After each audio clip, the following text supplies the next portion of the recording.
I'm Dr. Shashidhar Karpurmat. I am heading the medical oncology at Vaidehi Cancer Center.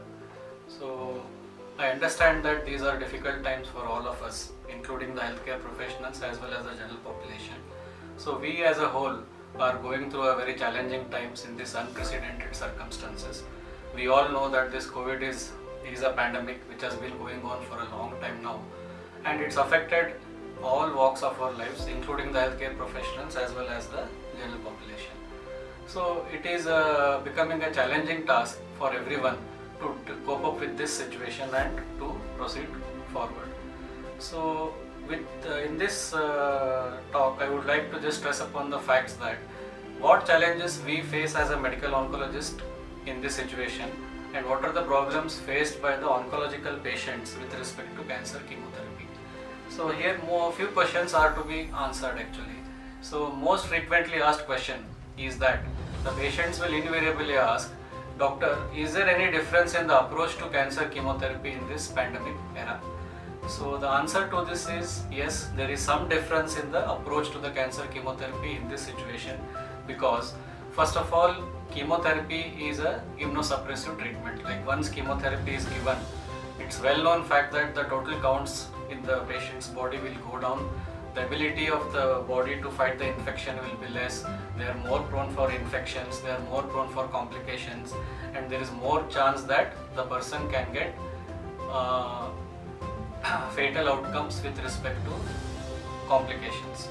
So because of all these factors, so the change in approach of chemotherapy during this pandemic is like we have to classify the patients, like what is the risk benefit ratio of the given treatment in a particular scenario. Suppose if a patient has undergone surgery like CA breast, like carcinoma breast or carcinoma colon or carcinoma stomach or bone tumors or pediatric tumors which they have undergone a surgery and require further chemotherapy, which we call as adjuvant chemotherapy. Here the intent of treatment is cure, like we are planning this treatment to cure the patient of the disease.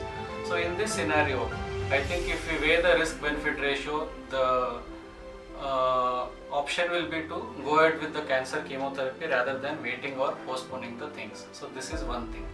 Second, other thing, there are some instances where the malignancy is advanced, it is already gone to other areas, and the intent of treatment is purely palliative, means we want to control the disease and make the quality of life of a patient as better as possible. So in these scenarios, it is always preferable that we see whether any options of oral chemotherapy or oral drugs are available in addition to IV chemo. So in this circumstances, if the given cancer, if we have an option of giving oral treatment, we would always plan for a oral chemotherapy or oral drugs instead of IV chemotherapy, because this will reduce the patient's visit to the hospital so that there is less exposure and they are well protected from the infection. So this is one thing. Other options is like what about the role of transplant, autologous or allogeneic transplant in this pandemic. So again, as we all know, like transplants, they are again, the counts of the patients will go down very low. They are almost immunosuppressed, high chance of infections are there. So the approach to the transplant during this pandemic is to postpone it as much as possible if it is possible. Like suppose if alternatives are available, you go ahead with those treatments and try to postpone the transplant.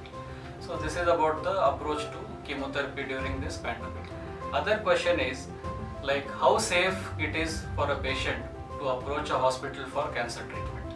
So as we all know, like it all started in March, at least in India, and from that time onwards till date, our oncology center is fully functional. We have been able to deliver chemotherapies, daycare chemotherapies, ward chemotherapies, all pediatric malignancies are being treated, all leukemias are treated, all solid tumors, adjuvant as well as neoadjuvant settings have been given. So I'd like to stress upon a fact here that for all these almost from March till date, that is August end, we have been successfully able to complete treatments for all of them, and I think touch wood till now we don't have any one patient who has turned corona positive even in the ward or in the daycare. So basically adequate precautions are being taken in our hospital and in our department. We are wearing masks, face shields are there. I've instructed the people of in the front face departments like reception or the nurses to again follow all precautions. Crowding is avoided. People are called as per the appointment and they are made to sit in a with distance of at least 6 to 10 feet actually. So with all these precautions, I think we have been fairly able to deal with this problem in our center. So other option is, what are the effects of corona in a cancer patient, like suppose long-term treatment. So here what I would like to say is, again there have been conflicting reports, like patient who gets corona, more than 90 to 95% of the people are expected to recover from that. But sequelae of the disease will be there in some proportion. We don't know how many people out of 90 to 95 will have sequelae. Like most common things, what is being told is about the lung fibrosis and the pericarditis or myocarditis, which can develop later. But I think still the studies are yet to come and we need to find out how exactly it is going to behave. But as of now, I think it appears that the sequelae of these in a patient who has recovered from corona will be there, and it will be a challenging thing to restart a treatment in a patient who has recovered from corona. But I think as a whole it shouldn't be a big problem to manage. Thank you.